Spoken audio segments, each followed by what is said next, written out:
গ্রামের সরু রাস্তা, উঠানে গাছপালা আর চারপাশে সবুজ প্রকৃতি যেন ফিরিয়ে নিয়ে যায় বহু বছরের পুরনো গ্রাম বাংলার চিত্রে। আসসালামু আলাইকুম প্রিয় বন্ধুরা, আমি এখন আছি চাঁপাইনবাবগঞ্জ জেলার নাচল উপজেলার মুরাদপুর নামের একটা গ্রামে। আর এখন হচ্ছে যে সকালবেলা, আর সকালবেলার ভিউটা দেখেন, হালকা কুয়াশা। এই গ্রামের মাটির বাড়ি দেখতে পাচ্ছেন প্রিয় বন্ধুরা, এই যে রাস্তার দুপাশে কিন্তু মাটির বাড়ি আর উপরে টিন শেড। আর দেখতে পাচ্ছেন যে মাটির বাড়িগুলো এবার এই যে এগুলাকে কি বলে, গোবরের চাপড়া দিয়ে রেখেছে। আর এই যে দেখতে পাচ্ছেন এই গ্রামের মানুষের জনজীবন। মা ভালো আছেন?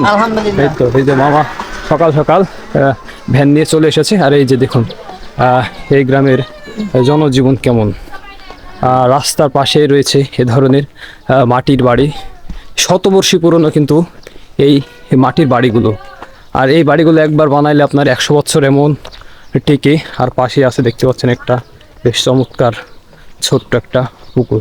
আসলে নিজ জেলা থেকে যখন অন্য জেলায় যাবেন তখন কিন্তু একটা ভিতরে অন্যরকম ভালো লাগা কাজ করবে, এবং প্রকৃতি দেখলে কিন্তু আপনার ভিতরটা কিন্তু ভালো হয়ে যাবে।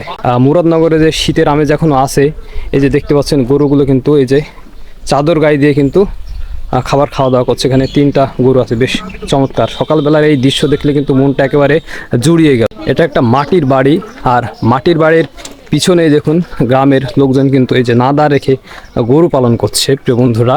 আর সামনে কিন্তু আমার আর একটা মাটির বাড়ি, এটা কিন্তু দেখে অনেক বেশি পুরনো মনে হচ্ছে। আর এই যে দেখতে পাচ্ছেন এটা হচ্ছে যে উপরে কিন্তু এই যে খড়খুঁটো দেওয়া আছে, হয়তো বা ঝড়ে ক্ষতি হয়েছিল আর কি। এই যে দেখতে পাচ্ছেন মানে এই গ্রামে মাটির বাড়ি আছে একটু কম। আর মাটির বাড়ির পাশে কিন্তু আপনার এই যে ছাদের বাড়িগুলো আছে, কারণ আস্তে আস্তে এরা মাটির বাড়ি ভেঙে ফেলছে, অথবা কয়েকজন রেখে দিচ্ছে তাদের মানে ঐতিহ্য ধরে রাখার জন্য। রাস্তার পাশেই কিন্তু মাটির দোতলা বাড়ি।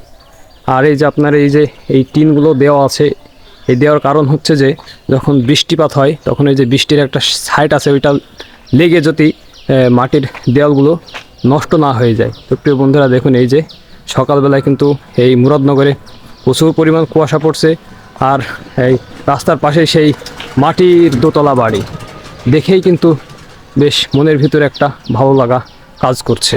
মেন রাস্তার পাশে একেবারে সব কিছু যে গরুর খাবার রাখা আছে, এগুলো কিন্তু একেবারে রাস্তার পাশেই কিন্তু রেখে দিয়েছে। আর এই যে মাটির বাড়ি, আর প্রত্যেকটা বাড়িতেই কিন্তু আপনার গরু ছাগল হাঁস মুরগি এরকম পশু পাখি প্রত্যেকটা বাড়িতে আছে। আর এই যে দেখতে পাচ্ছেন শীতের আমেজে গরুগুলো সব বসে আছে, আর রাস্তার পাশেই গরুর খাবারগুলো সব পালা করে রাখা হয়েছে। চাঁপাইনবাবগঞ্জের মুরাদপুর শুধু একটি গ্রাম নয়, এটি গ্রাম বাংলার ঐতিহ্য ও সংস্কৃতির এক জীবন্ত উদাহরণ। আজকের ভিডিওটা এখানে শেষ করলাম, দেখা হচ্ছে পরবর্তী ভিডিওতে। ভালো থাকবেন, সুস্থ থাকবেন, আল্লাহ হাফেজ।